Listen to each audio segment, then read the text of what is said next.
Saudaraku, yang hadir minggu yang lalu bisa angkat tangannya. Yang minggu yang lalu hadir, wah, luar biasa ya, semua setia gitu. Semua setia gitu loh. Luar biasa gitu.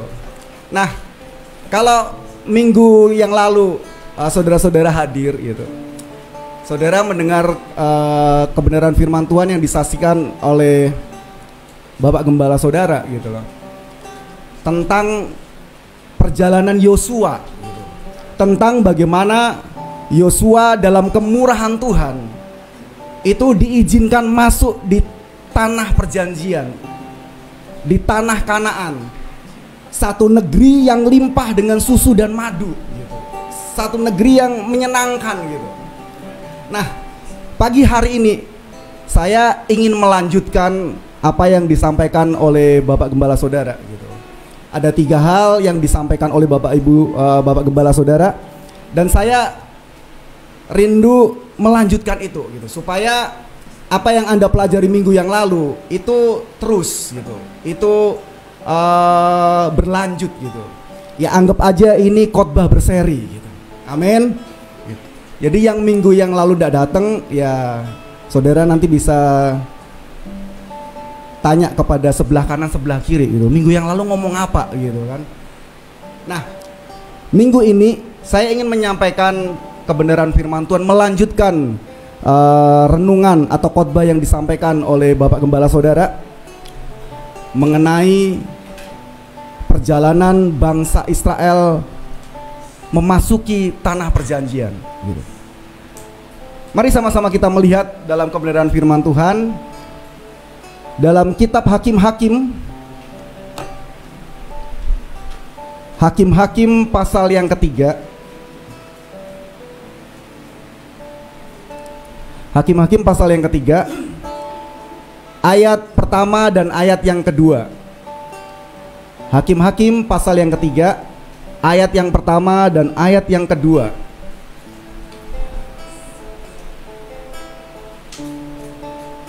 Yang sudah ketemu katakan haleluya. Kita baca bersama-sama dalam hitungan yang ketiga. Hakim-Hakim pasal yang ketiga, ayat pertama dan ayat yang kedua. Demikian firman Tuhan. 2, 3.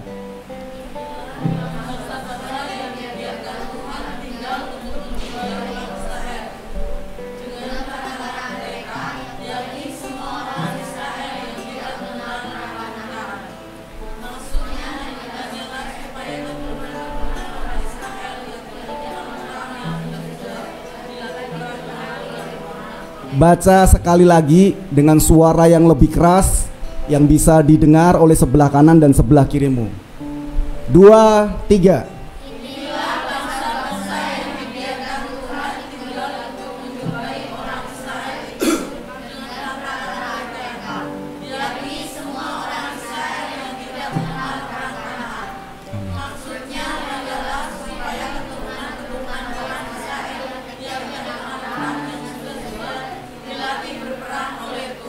Amin. Ada satu kata yang bagus banget di situ gitu. Dan kata itu dipakai oleh Tuhan, oleh satu pribadi yang superior, bukan satu pribadi yang biasa-biasa, tapi satu pribadi yang tidak terbatas. Anda dan saya, saudara-saudaraku, pemirsa yang ada di rumah gitu, Anda dan saya itu makhluk yang terbatas gitu. Makhluk yang dibatasi oleh ruang dan waktu gitu. Tapi di kalimat yang kita baca pagi hari ini gitu, ada satu kata yang sangat bagus gitu. Dikatakan mereka generasi yang tidak mengalami perang Kanaan itu dilatih oleh Tuhan. Ulangi, dilatih oleh Tuhan. Dilatih oleh Tuhan. Ini kalimat yang dahsyat saudaraku gitu. Ada yang namanya perang Kanaan. Minggu lalu sudah disampaikan oleh Pastor Samuel gitu loh. Gembala dari Bapak Ibu Saudara semua gitu loh. Bahwa ketika Musa memasuki tanah Kanaan gitu loh. Musa hanya diizinkan melihat dari jauh gitu. Yang mendapatkan anugerah untuk masuk ke tanah Kanaan itu adalah Yosua. Siapa Yosua? Bukan orang siapa-siapa, saudara. Bukan orang yang hebat, bukan orang yang luar biasa, orang yang biasa-biasa gitu. Tapi justru orang yang biasa-biasa ini diizinkan Tuhan masuk di tanah Kanaan. Sedangkan Musa, orang yang luar biasa, orang yang dahsyat, itu hanya dari jauh melihat negeri yang berlimpah dengan susu dan madu. Nah, singkat cerita gitu. Singkat cerita, ketika Yosua bersama-sama dengan generasi selanjutnya memasuki tanah Kanaan, Alkitab berkata begini di dalam Hakim-Hakim pasal yang ketiga ayat yang pertama gitu. Generasi yang selanjutnya ini itu masuk ketika segala sesuatunya sudah enak, saudara. Ketika segala sesuatunya sudah nyaman, ketika segala sesuatunya sudah ada. Ketika Yosua masuk ke tanah Kanaan, betul dalam anugerah Tuhan, betul dalam satu kemudahan. Tapi ketika mereka harus menduduki tanah Kanaan, Alkitab berkata mereka harus berperang. Katakan berperang. Katakan berperang. Ketika Yosua bersama-sama dengan pasukannya, Alkitab menceritakan di dalam kitab Yosua, Anda bisa baca dalam Yosua pasal pertama sampai pasal yang terakhir, bagaimana orang-orang pasukan Yosua itu diizinkan untuk masuk dalam peperangan. Dan tahukah Bapak Ibu Saudara dan semua pemirsa yang ada dimanapun Anda berada gitu, bahwa peperangan yang dialami oleh Yosua itu bukan perang yang sederhana, bukan perang yang gampang, bukan perang yang bahasa sekarang ecek-ecek gitu, bukan perang yang recehan. Katakan recehan. Enggak. Itu Yosua bersama dengan pasukannya melawan raksasa. Katakan raksasa. Mereka harus menjatuhkan raksasa. Katakan raksasa. Adik-adik, kalau kamu baca kitab Yosua, kamu akan mendapati ada banyak yang namanya orang enak gitu.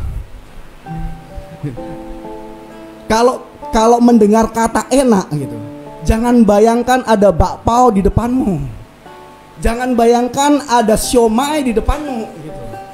Tapi ketika kita membaca kata orang enak, itu orang raksasa. Katakan sekali lagi, raksasa. Nah, Yosua bersama-sama dengan pasukannya ketika masuk ke tanah Kanaan, mereka harus menghadapi orang-orang seperti ini, mengalahkan orang-orang seperti ini. Dan waktu pun berlalu. Waktu pun berlalu gitu. Ketika Yosua bersama dengan generasinya pada waktu itu, mereka sudah menduduki tanah Kanaan, menikmati susu dan madu. Alkitab berkata seperti yang Anda baca pagi hari ini dalam Hakim-Hakim pasal yang ketiga ayat yang pertama. Coba bisa dibacakan sekali lagi Hakim-Hakim pasal yang pertama, pasal yang ketiga ayat yang pertama. Bunda Tri, bacakan sekali lagi Bunda. Hakim-Hakim pasal yang ketiga ayat pertama.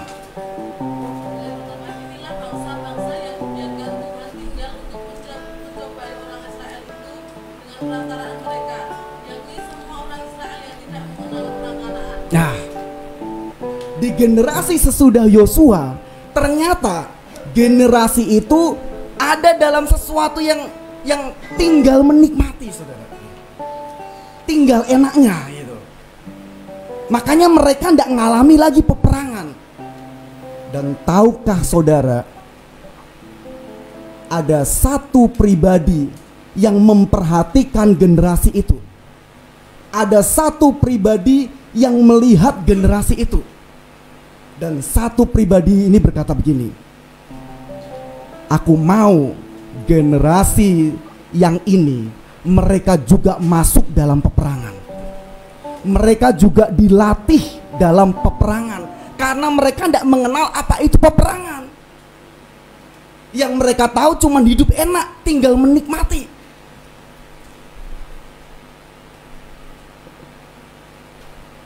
Amin. Ketika Yosua di zamannya memasuki tanah Kanaan, mereka ada dalam anugerah Tuhan. Tapi ketika mereka masuk dan menduduki tanah Kanaan, itu artinya mereka harus melawan banyak raksasa. Dan upahnya apa? Mereka menikmati susu dan madu gitu. Saudara, saya teringat jika ada di tempat ini gitu, jika ada di pelayanan sosial ini gitu, bukan cuman sosial gitu, tapi sosial spiritual. Karena kalau cuman sosial Anda lama-lama akan sok sial gitu, sial beneran gitu. Tapi kalau ada spiritualnya, kalau ada nilai spiritualnya gitu, Anda akan dibawa dalam satu pengalaman yang sangat mengasihkan gitu. Saya teringat saudaraku, ketika bersama dengan Bapak Gembala Saudara dan kawan-kawan yang memulai pelayanan ini gitu. Saya mengenal Bapak Gembala di tempat ini tuh ya cukup lama lah gitu. Sekitar tahun 97. Ini sudah 2020. Sudah mau 23 tahun gitu. Sekitar 23 tahun yang lalu gitu. 97, 98. Itu saya barusan lulus SMA. Dan Gembala Saudara sudah masuk dalam dunia pelayanan gitu. Kemudian singkat cerita, tahun 2000 saya memberikan diri untuk full time gitu. Kemudian 2003 gitu, saya kembali ke Semarang, ketemu lagi dengan Bapak Gembala dan kawan-kawan yang ada pada waktu itu gitu. Ada juga Pak Alwis itu masih di Citarum gitu, ikut bersama-sama gitu. Nah, dari 2003 gitu loh, dari 2003 sampai 2020 gitu. 2003 sampai 2020 gitu, memulai sesuatu yang bener-bener waktu itu di kota Semarang. Waktu itu di kota Semarang gitu. Belum ada banyak pelayanan yang seperti yang kita kerjakan gitu. Nah, saya ingat Bapak Ibu Saudara gitu. Memulai sesuatu yang baru itu bukan sesuatu yang gampang gitu. Kami bukan pengusaha yang banyak duit gitu. Kami itu lulusan kacung kampret saudara. Latihannya itu ngosek WC gitu. Latihannya bersihin kamar mandi. Latihannya itu nyapu gereja gitu. Latihannya itu latihan rohani gitu. Kalau ditanya bagaimana cara ngumpulin duit gitu, kami waktu itu nggak ngerti gimana caranya gitu. Tapi karena panggilan Tuhan gitu, karena panggilan Tuhan gitu, Bapak Gembala Saudara ambil inisiatif, yuk gitu. Kita cari rumah, kita bina anak-anak yang mereka tersingkirkan dari komunitas gitu. Mereka yang mengalami banyak masalah dalam keluarga, mereka yang dianggap sampah gitu oleh masyarakat gitu. Ya udah dikumpulin. Singkat cerita kami memulai. Saya ingat banget saudara, waktu itu masih di Jalan Onta yang sekarang itu sudah jadi memori gitu. Karena tempatnya sudah nggak ada lagi, sudah berganti dengan bantaran kali gitu. Kalau Anda berkunjung ke Semarang, saudara-saudara gitu, Anda akan ketemu dengan banjir Kanal Timur. Di situ kami mengawali gitu. Waktu itu bersama dengan anak-anak gitu. sempet gak punya beras. Kalau orang Anda yang punya duit, Anda mungkin pengusaha gitu. Yang di kantong Anda atau di tabungan Anda punya deposito, punya rekening gitu. Kalau kekurangan beras, ya udah gitu, ambil aja duitnya gitu kan, datang ke toko gitu, beli beras 1 karung gitu. Tapi kalau yang untuk beli itu nggak ada gitu, terus gimana? Gitu. Saya ingat gitu loh, Bapak Gembala Saudara, yaudah gitu, berdoa aja. Kita kumpulin anak-anak malam-malam itu, saya ingat gitu. Sekitar jam 7, jam 8 gitu. Kita doa penyembahan gitu. Gitu. Ada satu lagu itu yang Bapakku yang baik gitu. Sangat ku cinta gitu. Kita nyanyi lagu itu gitu. Singkat cerita gitu. Begitu amin gitu, di pintu rolling door ada yang ketuk.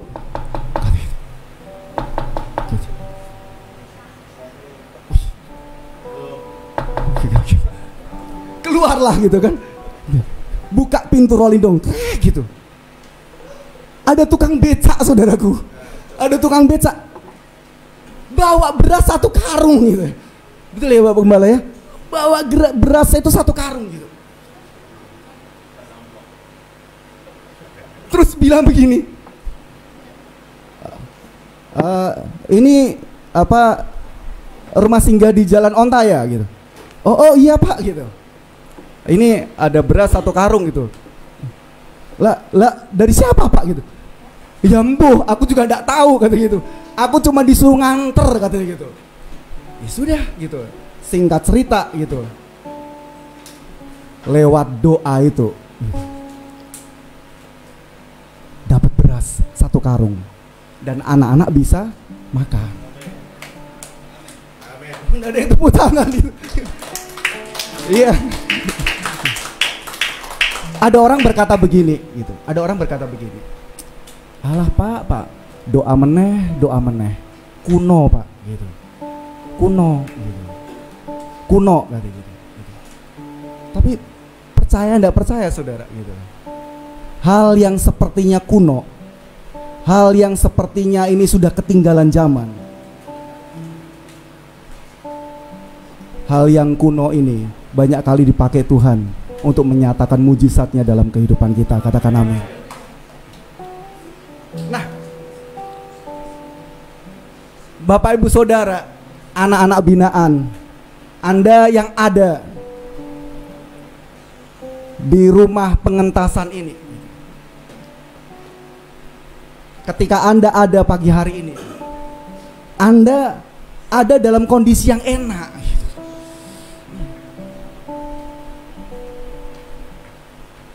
Yang Anda lihat, Bapak Gembala Saudara sekarang keren gitu. Keren gitu. Keren saudara gitu. Pengurus-pengurus keren gitu. Tapi kalau berkaca 15-10 tahun yang lalu gitu, kami pernah ngalami tidak bisa makan saudara. Kami pernah ngalami dianggap tidak punya pelayanan. Loh kenapa? Loh tidak punya gereja gitu. Ketika ditanya pelayananmu apa? Ngurusi anak-anak binaan gitu, ngurusi anak-anak jalanan gitu, ngurusi anak-anak yang disingkirkan sama keluarganya. Itu pelayanan opo gitu. Pernah untuk pelayanan pun kami joinan gitu. Kenapa? Karena adanya cuma 1 motor, dipakai bareng-bareng gitu. Akhirnya harus gantian. Tapi kalau sampai hari ini pelayanan ini ada gitu. Kalau sampai hari ini gitu,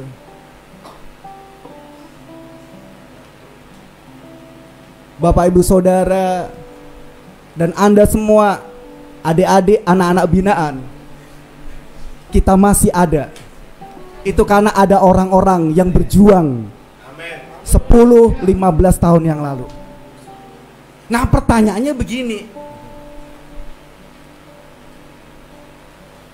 Ketika Allah yang ada di sorga itu melihat ada orang-orang yang berjuang di detik-detik pertama atau di menit-menit pertama, dan ada orang yang menjalani di dalamnya,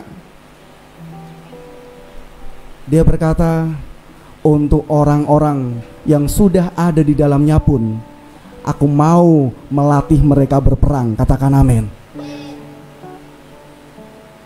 Jadi rupa-rupanya saudaraku, tipe Allah kita itu bukan tipe Allah yang santai. Katakan amin. Dia tidak mau lihat anak-anaknya itu santai, karena dia pun bukan pribadi yang santai. Ketika dia lihat orang Israel sesudah zaman Yosua itu ada dalam kelimpahan, dia berkata, aku mau bawa mereka itu masuk dalam peperangan. Aku mau latih mereka masuk dalam peperangan. Saudara, kalau cuman dilatih oleh manusia yang terbatas, hasilnya pun terbatas. Kalau cuman dilatih oleh profesional-profesional yang ada di dunia ini, itu hasilnya pun juga terbatas. Tapi maukah Bapak Ibu Saudara dan saya dilatih oleh pribadi yang tidak terbatas?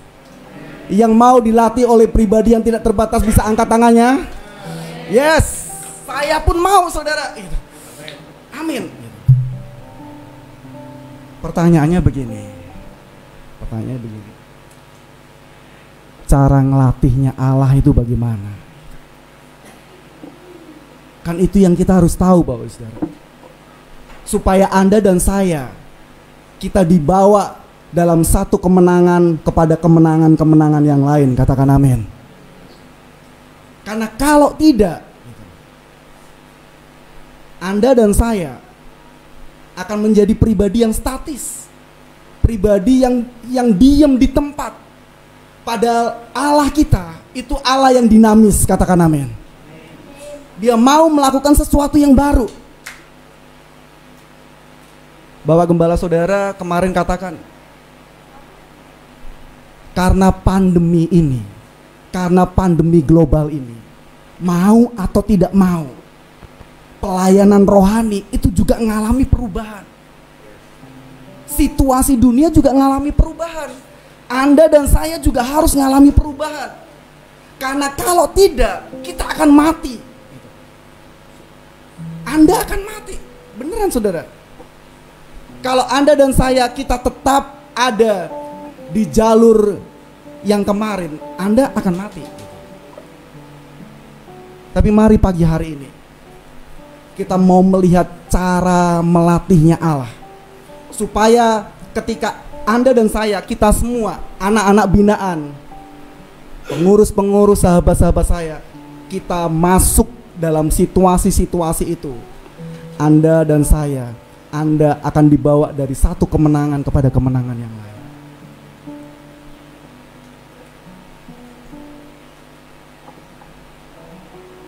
Mudah-mudahan dua hal. Mungkin ada banyak saudara cara melatih Allah. Anda bisa baca dalam kebenaran firman Tuhan. Tapi saya mencoba menyampaikan dua saja gitu. Dari dua ini saya berdoa Anda dan saya, kita boleh terbangun dalam iman percaya kita untuk menjadi pemenang-pemenangan dalam situasi apapun yang kita hadapi.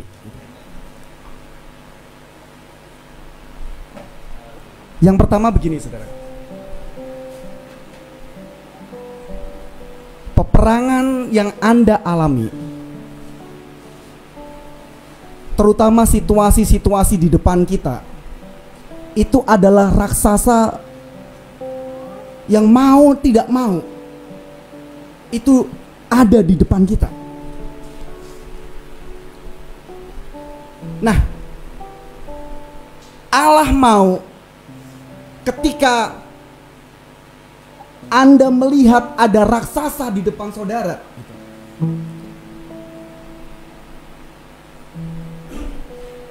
Dia menjadikan kita menjadikan saudara dan saya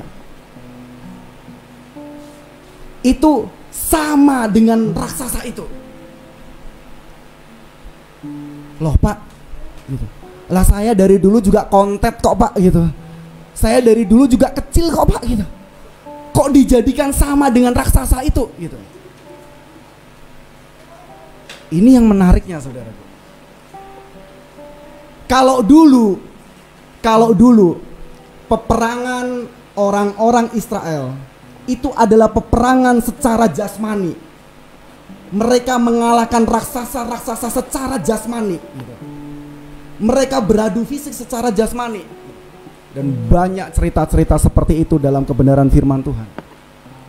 Dalam perjanjian lama seperti itu. Nah, pertanyaannya, Anda dan saya, orang yang hidup dalam perjanjian baru, orang yang hidup dalam anugerah Tuhan, dalam kasih karunia Tuhan, peperangan seperti apa yang harus kita lawan, dan seperti apa Tuhan mau kita dijadikan oleh Tuhan. Ada satu quote yang bagus yang saya dengar dari seorang hamba Tuhan. Dia berkata begini, masalah, persoalan yang ada di hadapan kita, masalah adalah berkat. Katakan amin. Persoalan adalah rezeki. Katakan amin. Ketika menghadapi masalah, itu adalah berkat. Nah,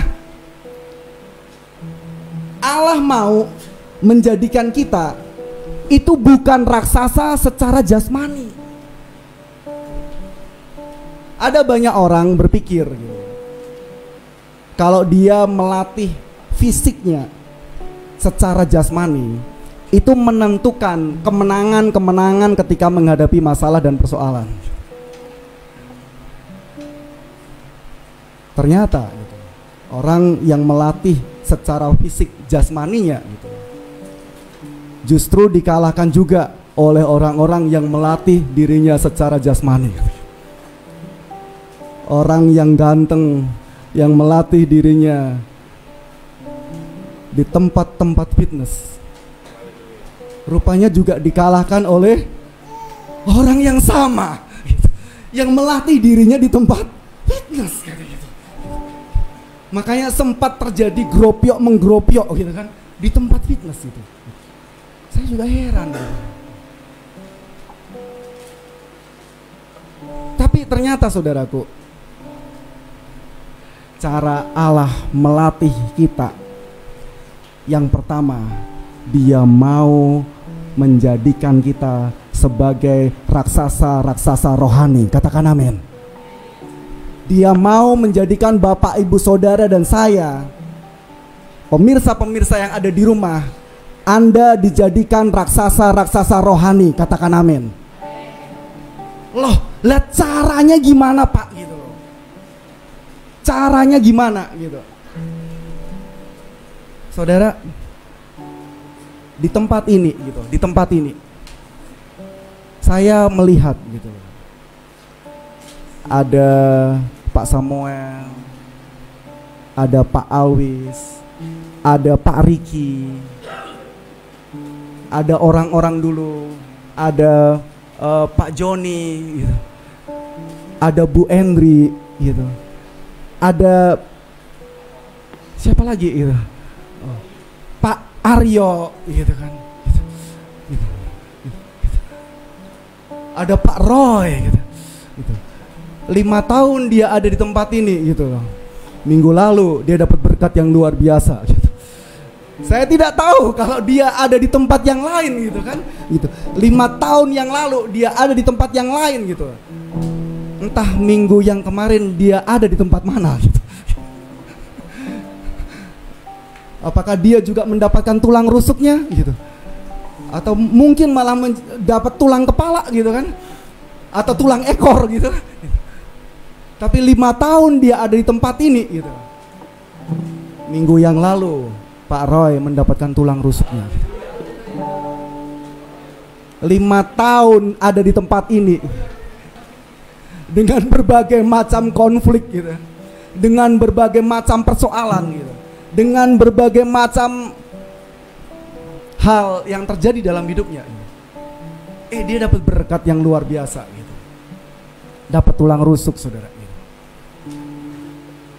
Tapi bukan itu gitu, bukan itu yang mau saya bahas gitu. Tapi begini gitu, saya mendengar banyak kesaksian dari tempat ini saudara. Ketika kita dalam kesusahan, ketika kita dalam masalah, ketika kita dalam pergumulan gitu, itu banyak saya dengar gini, ayolah kita berdoa, ayolah kita puasa, ayolah kita tetap sabar, ayolah kita tetap setia gitu. Ayolah kita tetap ada dan melewati pergumulan dan persoalan itu. Waktu kita tetap setia gitu, kita tetap sabar, kita ndak lari gitu. Aneh bin ajaib gitu. Di depannya kita lihat ada banyak berkat-berkat yang Tuhan taruh dan Tuhan limpahkan dalam kehidupan kita. Beneran Bapak Ibu Saudara. Saya salut gitu dengan orang-orang yang ada di tempat ini. Saya angkat topi dengan orang-orang, dengan pribadi-pribadi, pengurus-pengurus yang ada di tempat ini. Kenapa Bapak Saudara? Bapak Ibu Saudara yang ada di rumah gitu. Anda yang mendengarkan streaming ini, kalau Anda masuk dalam sebuah pelayanan dan Anda berpikir, Anda cari kemudahan, Anda cari kenikmatan, Anda bertanya, apa yang bisa aku dapatkan dari tempat pelayanan itu? AC yang nyaman kah? Sound system yang luar biasa kah?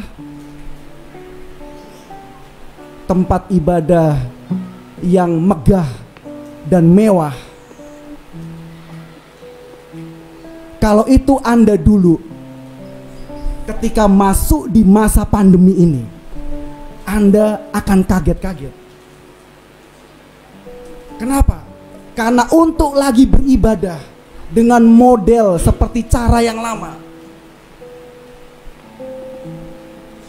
kita akan mengalami kesulitan. Tapi syukur kepada Tuhan, jemaat-jemaat yang ada di tempat ini, pengurus-pengurus yang ada di tempat ini, saudara-saudara Anda yang ada di tempat ini, kita sudah dilatih, terutama senior-senior, kita udah lama dilatih untuk seringkali ada dalam situasi-situasi yang tidak nyaman, ada dalam situasi-situasi yang tidak enak, ada dalam situasi-situasi yang tidak menyenangkan, mungkin bagi tubuh fisik kita, tapi tidak dalam kehidupan rohani. Katakan amin. Karena ternyata rohani kita itu dari hari ke hari, karakter kita dari hari ke hari itu dibentuk.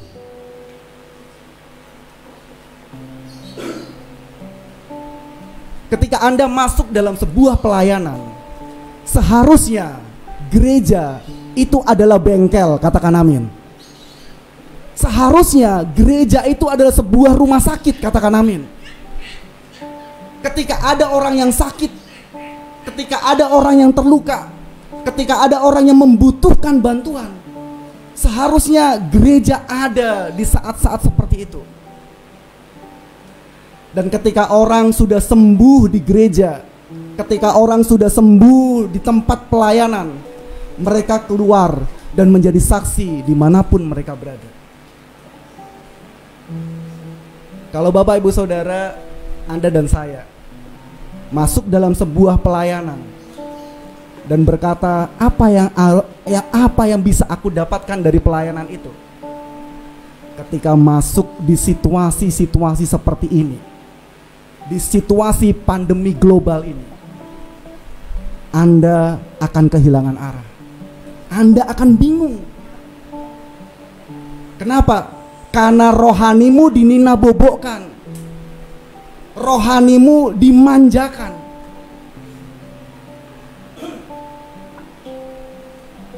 Tapi justru di saat-saat seperti ini, saya ingat film-filmnya anak-anak itu, saudaraku. Ketika apa itu, Kamen Rider, ya. Kamen Rider gitu, atau Transformer gitu.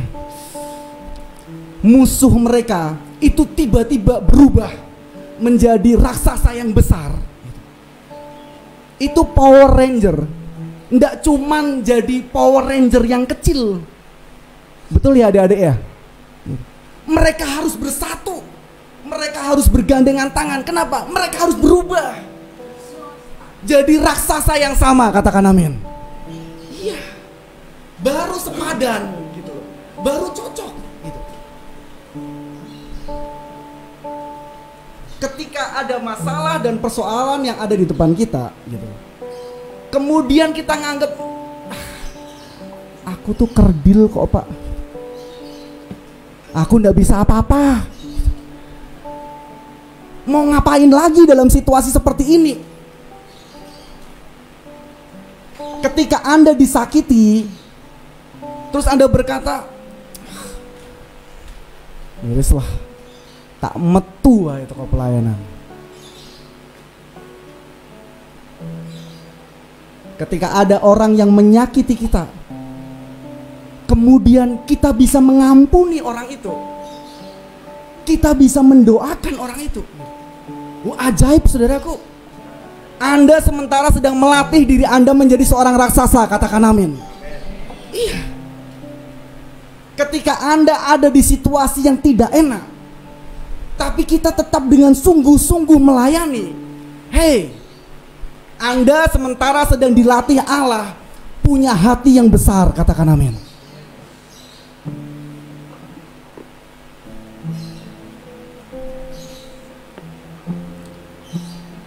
Saudaraku, yang diinginkan Tuhan dalam hidup kita bukan menjadikan Anda dan saya itu raksasa-raksasa secara jasmani, enggak. Yang diinginkan Tuhan dalam hidup kita, Dia mau merubah engkau, menjadikan hidupmu menjadi raksasa-raksasa rohani. Fisik kita mungkin kecil, tapi tidak rohani kita, katakan amin. Bersyukur kalau fisikmu besar dan rohanimu juga besar, katakan amin. Gitu. Bapak saudara, fisik kayak saya ini fisik yang bukan potongan pendeta, saudara. Cili, ireng gitu, entek rambutnya gitu. Itu bukan potongan hamba Tuhan besar, itu bukan. Tapi syukur kepada Tuhan yang Tuhan latih. Bukan cuman masalah fisik, katakan amin. Tapi yang lebih perlu itu adalah hati rohani kita. Ketika Tuhan temukan ada orang-orang yang punya hati yang seperti ini, Dia mau memproses hidupmu. Amin. Iya. Dia mau melakukan sesuatu dalam hidupmu. Dan kalau itu terjadi, Tuhan berkata, carilah dahulu kerajaan Allah dan kebenarannya, maka semuanya itu akan ditambahkan. Jangan pernah takut kekurangan, katakan amin. Ada banyak orang berkata gini, nek aku miskin gimana? Kalau aku kekurangan gimana? Gitu. Cobalah lihat pelayanan ini, gitu. Kecil gitu. Udah hampir 20 tahun ngini wae. Udah hampir 20 tahun masih juga yang kita hadapi hal-hal yang seperti itu. Tapi percayalah, jemaat-jemaat Tuhan yang ada di tempat ini, pengurus-pengurus yang ada di tempat ini. 20 tahun yang Anda lewati itu bukan waktu yang sia-sia, katakan amin. 20 tahun yang kita lewati, ada hal-hal yang luar biasa yang Tuhan kerjakan di hatimu. Kalau cuman berdiri di mimbar ini saudara, menyampaikan khotbah, semua orang itu bisa saudara. Bisa Anda belajar. Menjadi WL itu bisa belajar. Apalagi gitu. Menjadi petugas sound system itu bisa belajar. Tapi yang sulit ketika Anda disakiti, gampang tidak mengampuni. Ketika Anda tidak mendapatkan sesuatu dari pelayanan itu, bisa tidak kita tetap bersyukur kepada Tuhan? Ketika puja-puji dan penghargaan rasanya itu jauh dari hidup kita, masih tidak kita bisa bersyukur dan tersenyum? Coba lihat sebelah kanan dan sebelah kirimu. Masih bisa tersenyumkah kita? Amin. Yang mau Tuhan latih yang pertama dalam hidup kita, Dia mau latih hidup kita. Dia mau latih hati kita. Dia mau latih karakter kita. Quote yang saya sampaikan mengambil dari apa yang disampaikan oleh seorang hamba Tuhan. Karisma itu bisa membuat Anda naik terbang tinggi. Tapi yang mempertahankan itu adalah kalau Anda dan saya punya karakter yang baik, yang bisa membuat kita tetap ada dalam pelayanan, tetap setia dalam pelayanan. Itu karena Anda dan saya punya karakter yang baik. Yang kedua dan yang terakhir. Enak ya saudara ya kalau sudah bicara yang kedua dan yang terakhir gitu ya. Tapi sebelum itu yuk kita baca dulu dalam Amsal pasal yang ke-9. Amsal 9 ayat yang ke-12. Amsal pasal 9 ayat 12. Amsal pasal 9 ayat yang ke-12. Iya. Bisa dibacakan. Ibu Alwis mungkin bisa bantu bacakan, Bu. Amsal pasal 9 ayat yang ke-12.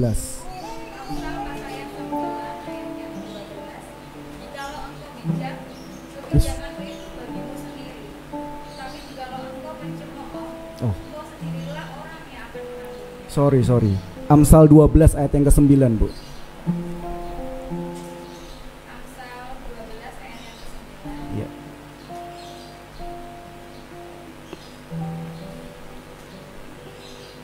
Lebih baik menjadi orang kecil tetapi bekerja untuk diri sendiri daripada berlagak orang besar tetapi kekurangan. Bisa katakan amin?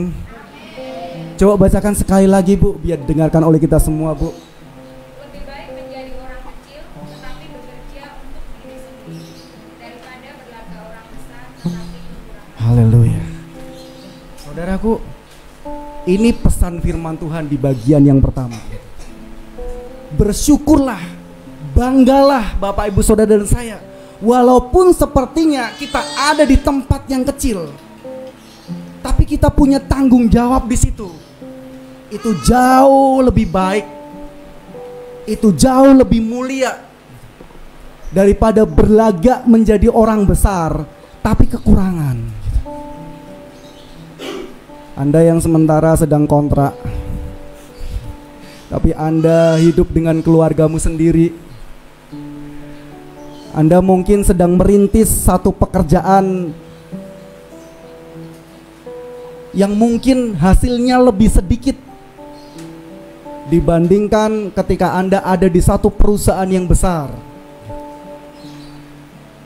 Anda mungkin sementara sedang dikasih tanggung jawab yang kecil dalam sebuah pelayanan yang kecil. Tapi percayalah, ketika ada satu kebanggaan di situ, Allah sementara sedang mempersiapkan kita menjadi orang-orang yang besar di kemudian hari. Bapak Ibu Saudara,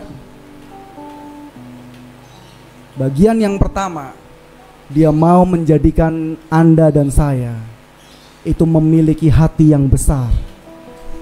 Memiliki hati yang besar. Menjadikan Anda raksasa-raksasa bukan secara fisik, tapi raksasa secara rohani.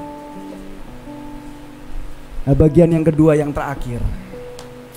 Ini enak saudaraku. Yang kedua dan yang terakhir. Siap enggak kita masuk dalam prosesnya Tuhan? Mau enggak kita masuk dalam prosesnya Tuhan? Banyak orang saudaraku susah sedikit itu udah bersungut-sungut gitu. Manja gitu. Udah bertahun-tahun dalam pelayanan gitu, menghadapi kesulitan sedikit itu ngomelnya udah gak ketulungan gitu. Bersungut-sungut gitu. Banyak alasan gitu, mencari kesenangan diri sendiri gitu. Boleh nggak? Ya kadang-kadang gitu, kadang-kadang gitu, kadang-kadang gitu. Ya jujur saudaraku gitu, semua orang kita pernah ngalami kayak gitu saudara. Memanjakan diri, ya boleh lah gitu, tapi jangan keterusan gitu. Karena ketika itu terus-terusan terjadi dalam kehidupan kita, ada banyak persoalan yang akan kita hadapi di depan. Saudaraku, saya teringat dengan Daud gitu. Ketika Daud diurapi oleh Samuel gitu. Daud dilantik menjadi pemimpin pengganti Saul. Orang yang diurapi harusnya seneng gitu ya. Harusnya seneng gitu. Oh, diurapi sudah. Kalau ada pendeta besar tiba-tiba datang kepada saudara terus bernubuat gitu. Yang berbaju hitam, yang pegang laptop gitu. Dan mulai ngomong tentang hal-hal yang supranatural. Anda akan menjadi penginjil yang luar biasa. Anda akan keliling seluruh negeri, bahkan sampai ke luar negeri, menjadi penginjil internasional. Begitu amin, wih, seneng saudara gitu, seneng, yes gitu. Tapi tahu saudara,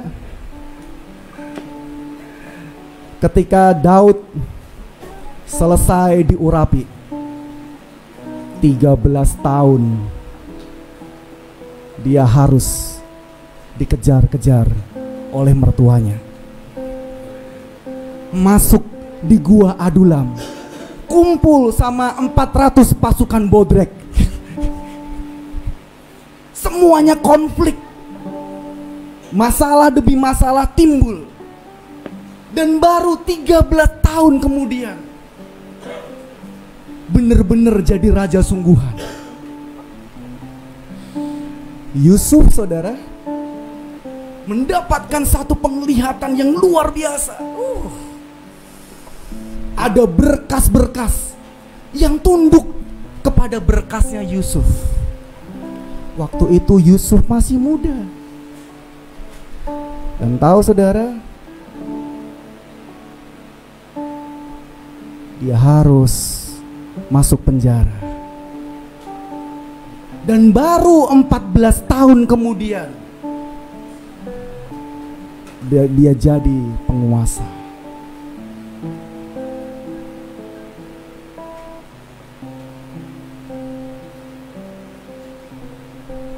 Kalau Anda dan saya masuk dalam prosesnya Tuhan,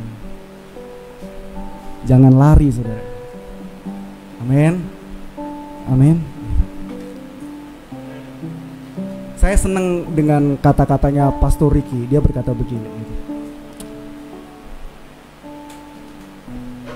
hasil itu tidak akan mengingkari proses. Wah, saya seneng banget ini. Coba ngomong sebelah kanan sebelah kiri gitu. Hasil itu tidak mengingkari proses. Ya. Saya seneng banget itu gitu. Kalau Anda mau hasilnya memuaskan, itu prosesnya juga memuaskan. Peperangan yang besar itu pasti menghasilkan kemenangan yang besar. Kalau peperanganmu itu peperangan yang ecek-ecek, hasilnya pun ecek-ecek, saudara. Kalau peperanganmu peperangan recehan, hasilnya juga recehan.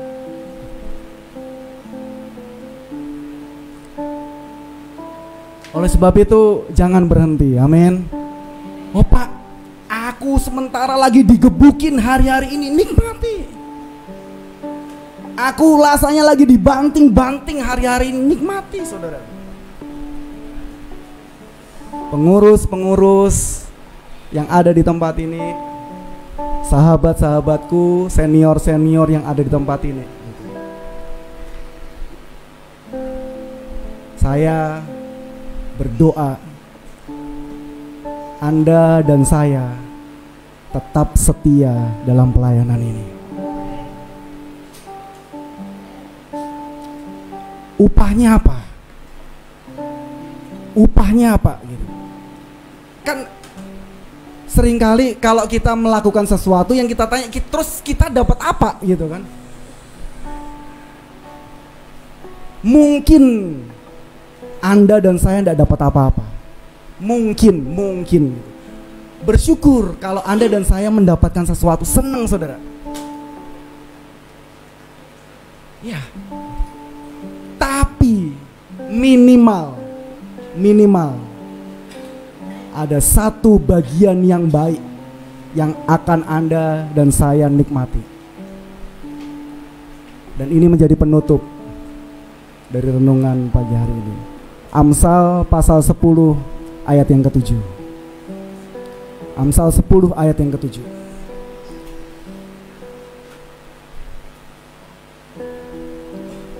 Amsal 10 ayat yang ke-7. Yuk kita baca bersama-sama dengan suara yang keras. Amsal pasal 10 ayat yang ke-7.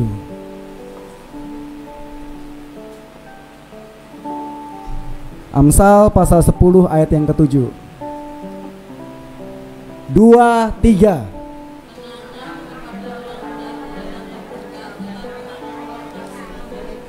Baca sekali lagi. 2, 3.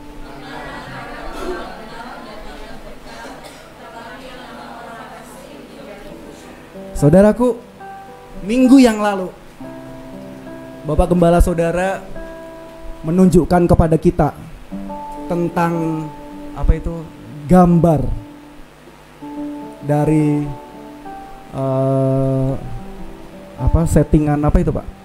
Rumah pengentasan gitu. Gereja yayasan gitu. Gambar. Baru gambar saudara itu. Tapi saya lihat gambar itu aja, saya sudah senang sudah gitu. Itu baru gambar. Baru gambar gitu. Mungkin dalam hitungan waktu gambar itu bisa jadi kenyataan. Tapi kalau toh pun itu tidak jadi kenyataan, minimal nama Anda, nama saya itu tertulis dalam sejarah, itu ada. Kenangan kepada orang benar itu mendatangkan berkat, katakan amin. Ingatan kepada orang benar itu mendatangkan berkat. Ayat ini sering saya sampaikan di ibadah-ibadah kematian, saudara. Ya, benar. Tapi pagi hari ini saya sampaikan kepada teman-teman semua, sahabat-sahabatku semua, dan pemirsa-pemirsa dimanapun Anda berada. Kalau suatu kali Anda dipanggil Tuhan, ingatan apa yang mau ditulis dalam hidupmu?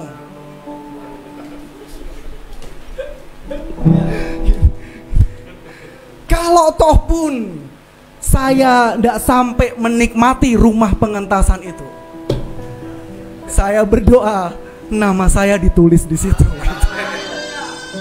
Saya pernah menjejakkan kaki dalam pelayanan itu. Pak Riki, training school of worshiper. Kalau toh pun kita tidak masuk dan menikmati rumah itu, Pak, minimal nama Anda tertulis di situ.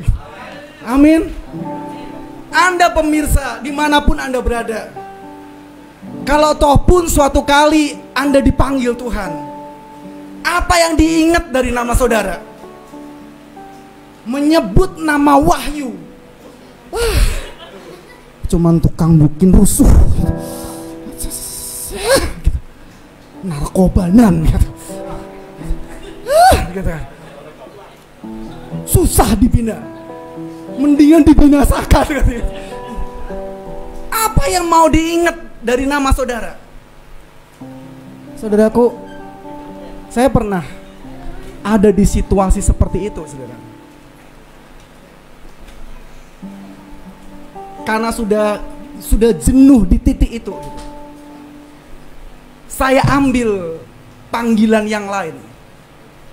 2 bulan, saudara, saya muter-muter di seluruh Sumatera. Bahkan bukan cuma 1 kali gitu. Itu mau 3-4 kali gitu. Saya tinggalin orang rumah, saya tinggalin anak-anak saya gitu. Saya cari duit, saudaraku. Muter-muter seluruh Sumatera gitu. Duitnya dapat. Duitnya dapat, saudaraku. Tapi tiba-tiba ayat ini datang gitu. Kenangan kepada orang benar itu mendatangkan berkat. Saya tidak mau suatu kali di nisan saya ditulis mantan sopir gitu, mantan driver gitu. Dulu pernah sekolah Alkitab, dulu pernah sekolah teologi, pimpinan school of worshiper gitu. Wah. Sementara saya tidur, saya takut banget. Saya takut gitu. Beneran saya takut, saudara. Dan saya putuskan, enggak, bukan seperti itu gitu. Saya enggak mau seperti itu gitu. Saya mau istri saya dan anak-anak saya mengingat saya. Rest in peace. Hamba Tuhan Wahyu Tunggal Sejati. Senang saya, saudara.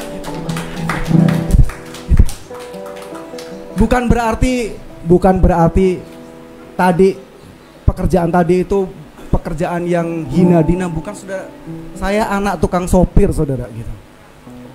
Orang tua saya dulu driver gitu, pengemudi gitu. Dan saya bangga sama orang tua saya sampai hari ini. Bahkan ketika dia mau beribadah, waduh, saya seneng banget gitu. Tapi saya tidak mau ketika saya nanti mati gitu. Rest in peace.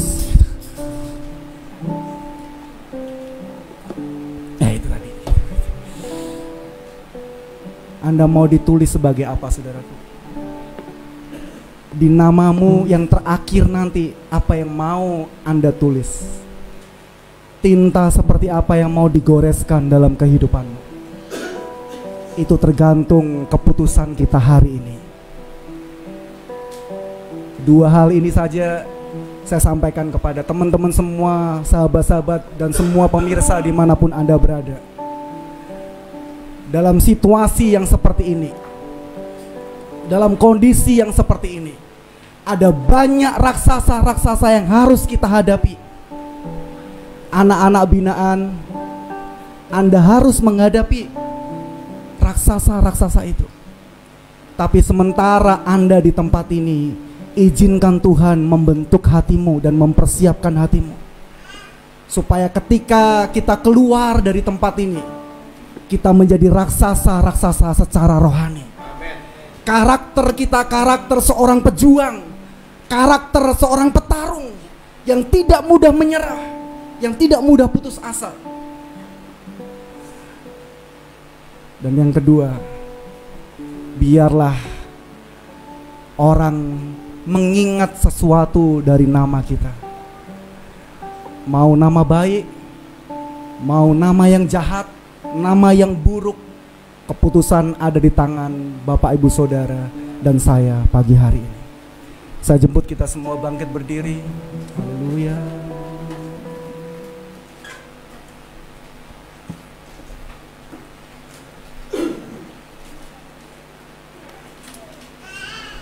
Mari kita menyembah Tuhan. Haleluya.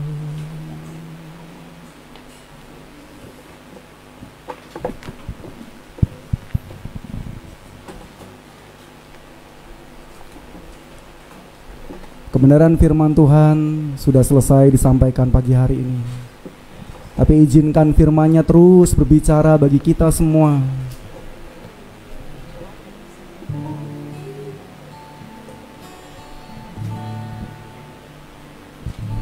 Aku yakin saat Kau berfirman, saat Kau bertindak, hidupku hanya ditentukan oleh perkataanmu. Ku aman karena Kau menjaga, ku aman karena jaga, ku kuat karena Kau menopang, karena ya, menopang. ini hidup kami Tuhan. Hidupku hanya ditentukan oleh kuasa-Mu. Nyanyikan pujian ini dari awal. Ini iman kami. Aku yakin saat Kau bertindak, ku menang saat Yes. hidupku hanya ditentukan oleh perkataanmu. Aman karena Kau menjaga, Ku aman jaga, kuat karena Engkau penopang hidup kami Tuhan. Menopang hidupku hanya ditentukan oleh kuasa-Mu. Bagi Tuhan tiada yang mustahil. Bagi Tuhan tak ada yang mustahil. Bagi Tuhan tak ada yang tak mungkin. Mujizatnya disediakan bagiku. Ku diangkat dan Bagi Tuhan tiada yang mustahil. bagi Tuhan Ya, tak ada yang mustahil. haleluya. Bagi Tuhan tak ada yang tak mungkin. Mujizatnya disediakan bagiku. Ku diangkat dan dipulihkannya. Satu hal yang luar biasa, di mana pagi hari ini kita bersama-sama sudah diberkati dengan firman Tuhan. Yang setuju dengan saya bahwa kita semua diberkati dengan firman Tuhan. Mari beri tepuk tangan bagi Tuhan kita. Puji Tuhan, sementara kita mempersiapkan persembahan pagi hari ini yang kita akan bawa, saya mau menyampaikan beberapa hal. Yang pertama, terima kasih buat Pastor Wahyu yang sudah berbagi berkat kepada kita, bukan hanya di ruangan ini tetapi juga kepada sahabat-sahabat kita yang menyaksikan siaran langsung ini lewat streaming di Facebook Gereja Generasi Emas. Saya lihat ada beberapa rekan saya tadi juga di sana. Ada beberapa teman-teman yang terlibat. Ada juga kakak saya, Daniel Repi ini, lagi nonton terus dari awal sampai akhir tuh. Temennya Truli. Jadi halo Dan, di Dover dia sekarang lagi menyaksikan streaming kita. Puji Tuhan. Dan ada juga teman kita, teman saudara, karena saya bagikan kan di akun saya juga, mungkin juga di akun Anda ada juga sahabat Anda yang menyaksikan. Saya sapa semua kita. Hari-hari ini saya percaya kita dilindungi oleh Tuhan. Saya jadi teringat ketika Pastor Wahyu khotbah tadi, apalagi tentang bagaimana setia dalam panggilan, saudara. Kemarin ada berapa ya? Kemarin atau enggak kemarin ya? Ada seorang rekan datang di sini. Dia juga gini, dia sudah sekolah Alkitab ya, sudah sekolah Alkitab. Pernah juga di rumah singgah. Pak Wahyu tahu pasti orangnya itu. Itu kalau ngomong, kalau berdoa semangat banget. Yesus. Jesus. Kalau berdoa gitu ya. Gitu. Semangat sudah, semangat. Dan ketika dia sharing waktu itu, yang bawa Pak Wahyu, lu ya, yang katanya menemuin pertama kali itu Wahyu di rumah singgah Jalan Unta itu. Wahyu yang ketemuin. Terus saya dengar dari kamar kan, mereka cerita tuh, mereka sharing berdua tuh. Sharing berdua itu sampai kayak gitu, sekali sharing aja kayak begitu loh saudara. Pak Wahyu ya, waktu saya Yesus, sharing itu kayak KKR tuh. Saya di kamar lagi tidur cantik itu di kamar itu. Siapa ini ngomong ini? Saya keluar kenalan sama dia itu. Dia cerita saudara, memang ya ada orang-orang dipanggil bukan dengan cara yang spektakuler. Biasa aja. Tiba-tiba dia dipanggil jadi hamba Tuhan, setia malah. Tapi ada yang dipanggil dengan cara yang spektakuler. Ujungnya sih sama aja sebenarnya. Sama aja juga, nggak tahu juga kenapa Tuhan itu misteri ilahi itu. Kenapa ada yang dipanggil dengan spektakuler, ada yang dipanggil dengan biasa-biasa. Tapi yang menentukan kan langkah terakhir, ya kan kata Alkitab. Bukan langkah pertama, langkah terakhir yang menentukan mau dipanggil dengan spektakuler, mau dipanggil dengan biasa-biasa, yang menentukan langkah terakhir. Ini orang ini dipanggil dengan spektakuler loh, ya. Itu dia kalau bersaksi, dia di sekolah Alkitab itu, saudara, itu berdoa. Itu ada orang yang sampai sekarat itu, didoakan sama dia, bangkit, saudara. Jesus, bangkit, saudara. Bangkit nih orang, didoakan sama dia. Maka saya bilang, orang ini panggilan ya. Tapi berlangsungnya waktu, saudara, berlangsungnya waktu, dia mungkin nggak tahu ya, ada banyak godaan, banyak tantangan, banyak cobaan dalam kehidupan itu. Banyak. Ada orang yang bisa menang, ada orang yang bisa gagal, saudara. Ada orang yang jatuh tapi bangkit lagi. Tapi ada orang yang gagal tapi nggak mau bangkit lagi. Kembali lagi, saudara, bukan masalah jatuhnya, tapi masalahnya bangkit lagi atau tidak. Ya kan gitu. Kalau tadi panggilan itu spektakuler atau tidak, nggak masalah. Yang penting menentukan langkah terakhir. Sekarang nih, kalau misal kata dia gagal, nggak masalah juga. Alkitab berkata 7 kali orang benar jatuh, 7 kali dia bangkit. Bukan masalah jatuhnya, masalah bangkit lagi atau tidak. Gitu sebenarnya kan. Dia ya itulah mungkin karena tadi ya tantangan, penghasilan kecil. Terus dia ya sono lah gitu. Dia bilang dia mau kerja saja, mau ngapain lah gitu. Nah begini, bener Pak Wahyu tadi bilang, bekerja, apapun pekerjaan itu yang penting halal, saudara. Mau driver, mau apapun kok nggak masalah. Kita bukan mempermasalahkan pekerjaannya, bukan, enggak. Tapi kita mempermasalahkan komitmen sebenarnya. Ketika dia udah bilang maju, maju aja, saudara. Apapun yang terjadi, maju. Ini kawan ini mundur sejenak untuk tidak pernah kembali, gitu.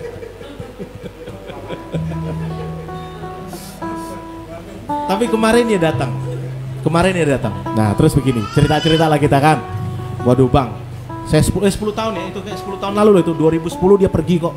2008 dia datang, 2010 dia pernah tinggal di rumah singgah kok. 2010 dia pergi, dia sering balik tapi nggak balik lagi dalam pelayanan, maksud saya begitu. Ya, terus dia ngomong sama saya tadi malam, saya berangkat, saya kerja, saya tanya hasilmu apa? Nggak ada bang, kata dia.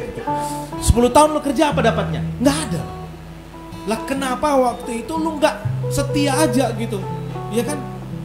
Saya kasih contoh sama kamu, ada satu orang kamu kenal juga, saya bilang sama dia. cuma nggak sampai 10 tahun, 2-3 tahun kali dia memilih. Saya tanya sama orang itu, saya cerita sama namanya saya cerita. Ya, lu tahu nggak? Ada juga tuh orang generasi emas juga. Saya tantang, lu mau jadi hamba Tuhan atau memilih kerja? Saya mau kerja, Pak. Saya mau buktikan, Pak, dalam pekerjaan.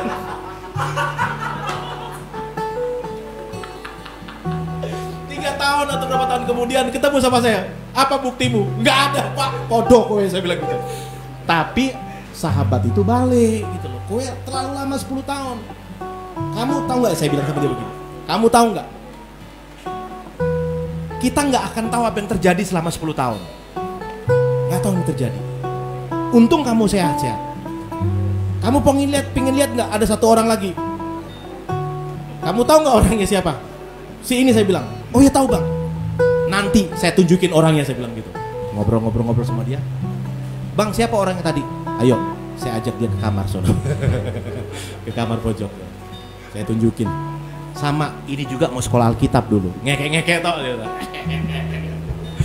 Gak gini. Saya sengaja tunjukin dia. Hendy itu keren, saudara. Kalau Anda pergi ke dia ya, dia beda banget. Dulu sehat, ininya nggak sehat, saudara. Ininya otaknya nggak sehat. Ya, bukannya gila, bukan. Tapi cara berpikirnya tuh, wah. Sekarang sakit, cara berpikirnya waras. Saudara. Jadi saudara mau ngomong apapun sama dia santai. Sebenarnya enak loh kalau sharing-sharing sama dia loh. Masalahnya yang sharing cuma Papa Roy doang yang sharing. Sekali-sekali coba sharing sama dia. Asik lah sebenarnya dia. Dia mau saudara bilang apapun, ketawa tok, ngekek tok gitu. Nah saya tunjukin ini loh. Ya, kaget itu. Wah, kok bisa ya Bang ya? Ya nggak ngerti, kan kita nggak tahu. Saya nggak bilang bahwa kalau kamu nggak balik kamu akan jadi seperti ini. Enggak. Tapi kan siapa yang tahu? Nasib itu siapa yang tahu ke depan? Itu kan cuma di tangan Tuhan. Nah itu saudara. Jadi kalau Anda mau pergi, ya tolong pikirkan baik-baik gitu. Tapi gini, ada satu kisah saudara, namanya Yunus kan. Kasih karunia Tuhan yang menahan Yunus sehingga Yunus nggak lari terlalu jauh. Dia balik lagi. Kadang-kadang kita butuh itu ya. Kadang-kadang saya pun kalau udah sumpek ya, aduh gimana ya. Ya tak lu ngowai, tapi pengen pergi, kebayang Hendy, saudara, gitu. Pengen pergi. Tapi saya bilang gini, yang penting kita diberikan kemampuan, diberikan kasih karunia oleh Tuhan. Jadi kalaupun saudara mau lari, ada tangan yang tidak kelihatan itu yang nahan. Itu aja, yang penting itu saudara. Yang penting ada tangan kasih karunia yang nahan, udah gitu aja. Dan saudara nggak bisa kemana-mana, tetap ada terus dalam pelayanan, itu pun karena kasih karunia Tuhan. Mari kita bangkit berdiri, kita akan akhiri ibadah kita bersama-sama. Berikan kemuliaan bagi Tuhan kita saudara. Tinggikan dirimu mengatasi langit, mengatasi langit, kebesaranmu Tuhan, mengatasi kasih bumi.